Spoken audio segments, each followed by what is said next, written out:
Good afternoon, everyone. And thank you, Mr. President, for being here today as the United States naval ship Comfort prepares to set sail for New York. On behalf of the men and women of the Department of Defense, I want to thank you for your leadership during these difficult times. You should know, Mr. President, that the United States military is all in on this national emergency, and the great sailors and medical professionals of this tremendous hospital ship are eager to get underway and start their very important mission.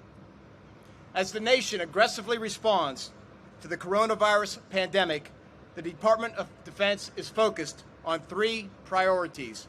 First, protecting our service members, civilians, and their families. We are committed to taking all necessary measures to safeguard the well-being of our most important resource, our people. Second, remaining prepared to carry out our core national security missions and to defend the United States against any threat. And third, continuing to support President Trump's whole-of-government, whole-of-nation response to the coronavirus. For several weeks, the Department of Defense has been surging personnel, capabilities, and equipment to help slow the spread of the virus. Thousands of National Guard troops are mobilized across the country, conducting a variety of essential tasks ranging from planning to logistics to medical support. Active duty units are moving critical supplies and equipment and medical personnel to some of the nation's most heavily impacted areas. The department's world-class doctors and scientists are at the forefront of infectious disease research, working alongside our government and private sector efforts to accelerate a vaccine and therapeutics for this virus. And now, in this great time of need, the President has directed the deployment of our nation's most powerful symbols of medical care and compassion, the Navy's two hospital ships, the Mercy and the Comfort. Both ships have a tremendous history of humanitarian assistance and have provided care for people throughout the world. This exceptional legacy continues as they now take care of their fellow Americans. The skilled medical professionals who will set sail on the Comfort will play a critical role in freeing up capacity in hospital beds in the New York area. I'd like to thank them for their sacrifices and for their commitment to the well-being of the American people. Finally, I'd like to thank President Trump for his bold leadership and support to the men and women of the United States Armed Forces. This is an unprecedented time for our nation, and your leadership, Mr. President, is uniting the American people to defeat this virus. I am confident we will get through this together. We will prevail. Thank you, and it is my great honor to now welcome the President of the United States and our Commander-in-Chief, President Donald Trump. Thank you very much, Mark. Thank you, Mr. President. Thank you very much, Mark, and you're doing a fantastic job, and our country appreciates it very much. And thank you, everybody, for being here today. I'm deeply honored to be at Naval Station Norfolk, the largest naval base anywhere in the world, and the home to the most powerful fleet that has ever sailed the seas. I just passed some of the most beautiful and, frankly, the most highly lethal ships that I have ever seen in my life, and there are a lot of them. And they're in better shape now than they have been for many, many decades with what we're doing. We're grateful to be joined by Commander of the U.S. Fleet Forces, Admiral Christopher Grady, and Commander of the U.S. Second Fleet, Vice Admiral Woody Lewis. Thank you both for being here. We appreciate it very much. As we gather today, our country is at war with an invisible enemy. We are marshaling the full power of the American nation, economic, scientific, medical, and military, to vanquish the virus, and we will do that. Today, I'm here to express my profound gratitude to the dedicated service members who will soon be on the front lines of this fight.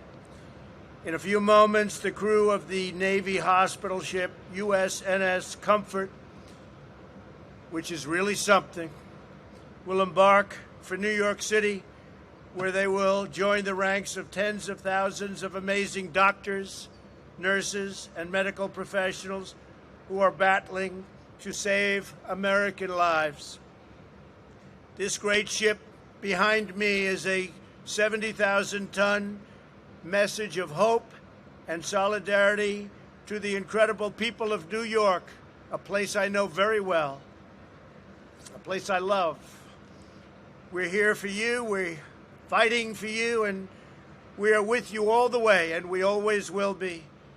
You have the unwavering support of the entire nation, the entire government, and the entire American people.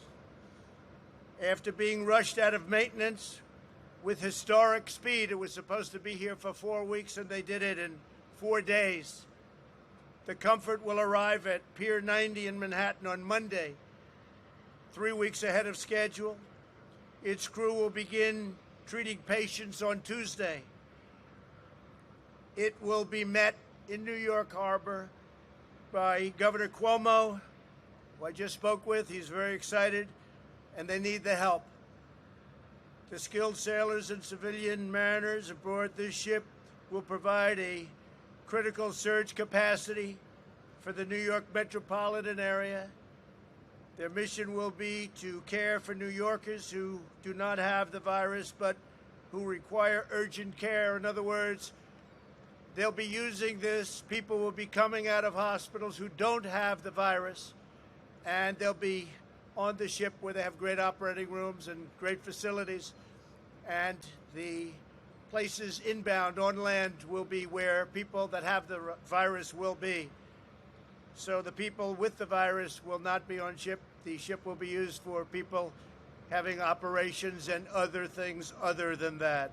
By serving these emergency patients away from the hospitals, beds will be opened up all over the city for those who are infected. This ship can handle a lot of people, so it will open capacity all over the city. And it'll be ready to address any life-threatening medical emergency. It is stocked. It's stocked to the brim with equipment and medicines and everything you can think of. Importantly, by treating non-infected patients remotely on the ship, it will help to halt very strongly the transmission of the virus. The Comfort sister ship on the West Coast, the USNS Mercy, arrived ahead of schedule substantially in port yesterday. Governor Gavin Newsom was very thankful for it. They're working very hard in California. It's performing a similar mission for the people of Los Angeles and the people of California. As the USNS Comfort gets underway, it is fully loaded with 12 operating rooms, and they are fully equipped. 1,000 hospital beds, a medical laboratory, a pharmacy, an optometry lab, digital radiology, a CAT scan, 2 oxygen-producing plants, and a helicopter deck, which will be used very actively. It also bears our military's greatest weapon of all, a crew of nearly 1,200 outstanding members of the United States Navy, and I thank them very much. Among the sailors departing today are some of the finest doctors, nurses, technicians, orderlies, and medical staff anywhere in the world. These are true professionals, and no one performs better under pressure when lives are on the line. These are incredible people. We will stop at nothing to protect the health of New Yorkers and the health of the people of our country in their hour of need. I also want to remind everyone about the CDC's latest guidance. If you are from the New York metropolitan area and you travel elsewhere, we need you to self-quarantine for 14 days to help us contain the spread of the virus. And I am now considering, and we'll make a decision very quickly, very shortly, a quarantine, because it's such a hot area, of New York, New Jersey, and Connecticut. We'll be announcing that one way or the other fairly soon. This does not apply to people such as truckers from outside the New York area who are making deliveries or simply transiting through. It won't affect trade in any way. The Army Corps of Engineers and FEMA are racing to build temporary hospitals, which are now completed, by the way, in record time. 4 hospitals, 4 medical centers. And in speaking with the governor this morning, we're giving them an additional 4 large tents, which they need very badly. And the emergency medical stations in New York are top of the line. You have them in not only New York, but in California and Illinois. We'll be adding some to other states also. I've empowered our nation's governors with the resources to call up the National Guard and authorize the activation of ready reserves. 2 big words, ready reserves. FEMA has shipped or delivered 11.6 million N95 respirators, 26 million surgical masks, 5.2 million face shields, and a lot are being made of all of the things I just named right now. We have millions and millions of new medical items being made as we speak and purchased. 4.3 million surgical gowns, 22 million gloves, and 8,100 ventilators. We have moved rapidly to mobilize every instrument of American power. This week I invoked the Defense Production Act to compel General Motors to carry out federal contracts for ventilators, and I think they're going to do a great job. I have to say that. We're also working with the major ventilator companies in the United States, all big-name companies, all companies that do ventilators, so they won't need extra time, and they're gearing up, and they'll be working 24 hours around the clock, and they have been. They've been doing a fantastic job to accomplish a historic ramp-up, and a ramp-up in the kind of numbers that we're talking about. And if we make too many, that's going to be okay, because I spoke with the Prime Minister of the UK yesterday, Boris Johnson. He tested, as you know, positive. And before I even was able to get a word out of him, he said, I said, how are you doing? He said, we need ventilators. The UK needs ventilators. A lot of countries need ventilators badly. It's a tough thing to make. It's a very complicated and expensive piece of equipment. I would say more so than a car. You're talking about expensive, complicated equipment. So I hope we soon will have enough that we can help other countries with ventilators. A lot of countries need them. In the next 100 days, America will make or acquire 3 times more ventilators than we do in an entire year. We are so geared up. At Boeing, Ford, Honeywell, 3M, Haynes, and other great American companies, factory floors and manufacturing lines are being converted to produce the respirators, protective masks, face shields, and other vital equipment. And those companies have been amazing. And Boeing is giving us their cargo moving planes. They're the biggest cargo movers anywhere in the world, and we're going to be using them to ship certain types of equipment to various states. Hundreds of millions of Americans are also making tremendous sacrifices on the home front in a historic drive to support our great workers and businesses. I signed into law the single largest economic relief package in American history. You saw that yesterday. The 2.2 trillion, and think of that, 2.2 trillion, but it goes to 6.2 trillion depending on what we decide. This legislation delivers job retention loans for small businesses to help them keep workers on payroll, expanded unemployment benefits, and direct cash payments to American citizens. And these are very substantial payments. A family of 4 will be getting approximately $3,400. This legislation also provides massive increases in funding for hospitals who need it, for disaster relief fund, and critical life-saving medical supplies. We're spending a tremendous amount of money on medical supplies. We're trying to get it to the point needed directly, as opposed to our supply lines, so it can go directly to where they need it without having to go through a long process. I don't want to say bureaucratic, but we have not. This group of people has worked so incredibly hard, and the energy and the speed with which they're delivering everything has been really admired by everybody. Everybody's talking about it, the job they're doing.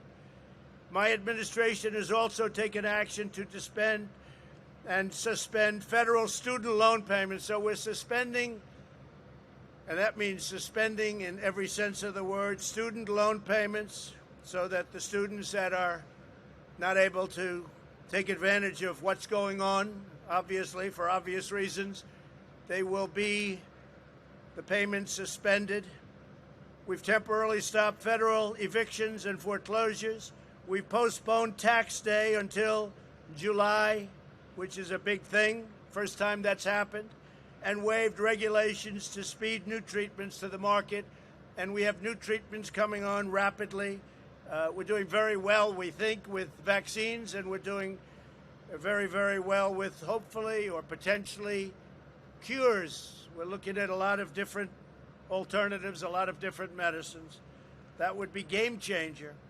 The battle in which we're now engaged has inflicted many hardships on our nation and our families, tremendous hardship on some families, and much death, much death.